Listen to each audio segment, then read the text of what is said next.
Welcome back to Behind the Gloves. It's proudly sponsored by S-Jam Boxing. I'm Gas Singh and I'm being joined by the juggernaut, Joyce. I'm going to start this interview the same way I started the other two. Fuck me, Joe. I would have paid to watch that.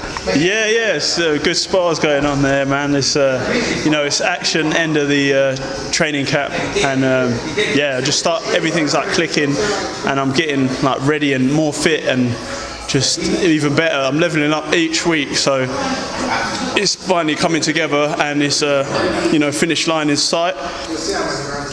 Ready to put on a good performance, dominant performance on July 24th, and man, I'm ready to go, ready to rock and roll. How's camp been overall? Yeah, camp's been good. Like, it's just been, was getting prepared for Usyk originally, and so I was just ticking over and like staying fit and ready, and doing runs, cycles, and things like that to keep busy, and coming into the gym. And then obviously that didn't happen. Then I got the Takam fight. Chose to do the Takam fight, and was ticking over anyway. So just hit the ground running or jogging, and then just took it from there. And so now I'm in a good place and ready to fight. So talk to me about Carlos Takam, man. Does he do anything that kind of worries you, or are you expecting a war?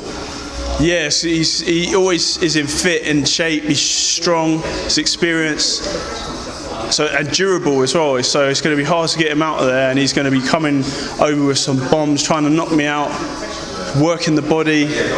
And he's like a shorter opponent, so I'm going to have to punch down, which is ideal for them, throwing the bombs over. So it's going to be a tricky fight, and got to watch his head when he comes in. Don't want to get nutted like Joshua did. You know what I mean? But yeah, it's a great fight, and it's exciting. It's definitely an exciting fight. It's going to be action-packed, of course. But out of the selection of opponents that you guys did have, why Carlos Takam?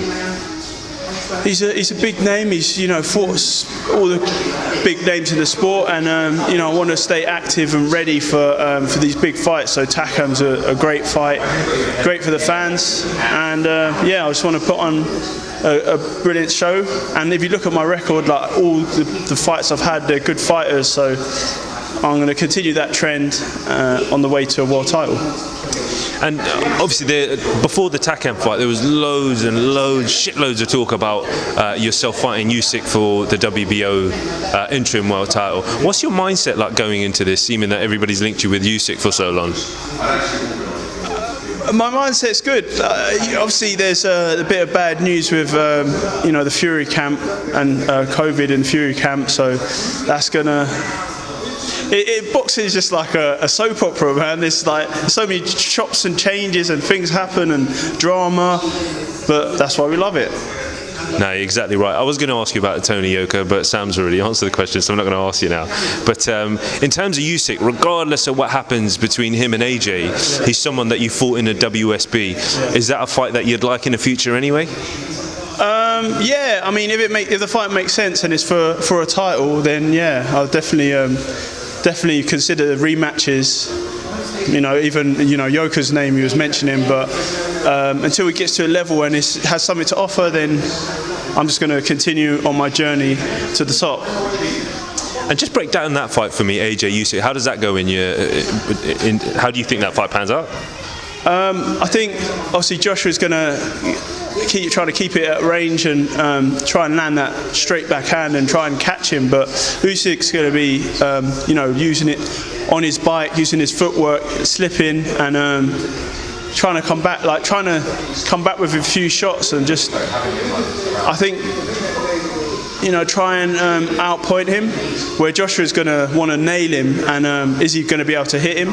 But I think he'll sooner or later, because he's got quick hands as well, I think he'll sooner or later like close the ring off and then get him cornered and maybe land something big. But yeah, it's an interesting fight to watch. I think Usyk is a great fighter, and I think he's going to make it hard for Joshua, and I mean, let's see what happens.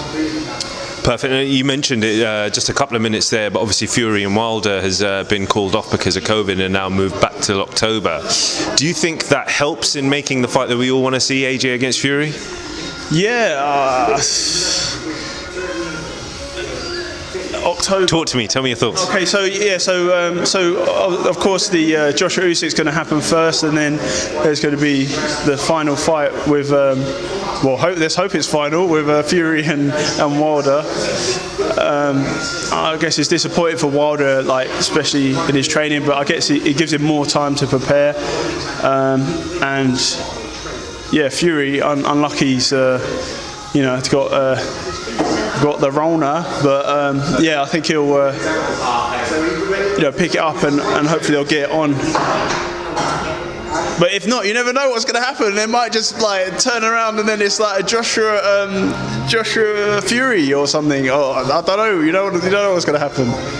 And I'm going to put you a bit on the spot here, but being a former Olympian yourself, let's call you a gold medalist.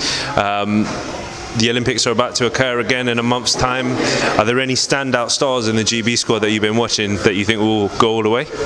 I think they're all it's a strong squad, but Fraser. I think Fraser's got a good chance. Galal. If the McCormacks. There's freaking. Mate, they're all like Peter McGrail. There's if I'm missing any, wait, Dubois, Caroline, I think it's Dubois. Who else? Chevron Clark, and basically it's I'm missing out one though. Ben Whittaker, Ben Whittaker, he's class as well. I I mean, all of them have potential to medal, but it's going to be down to about the draws. It's always like you're waiting, like, what have I got? And then, I've got a good draw or whatever. But I think, draws aside, you got to perform. You got to perform because any fight could be your last fight in the competition. So everyone has to put in 110 effort and leave it all in the ring. Which I mean, they're obviously training and preparing. Like it's a hard from now. It's on. Like as soon as you're qualified, it's on. You're training. You're putting everything in. You're like abstaining everything until the fight. So good luck to all of them GB lads and ladesses, and I'd like to see see how many gold medals we can get this time round. Perfect. Well, that's a perfect place to end it with Juggernaut Joe. Joyce, thanks so much for speaking to us here at Behind the Gloves. We really appreciate it, pal. We'll see you fight week.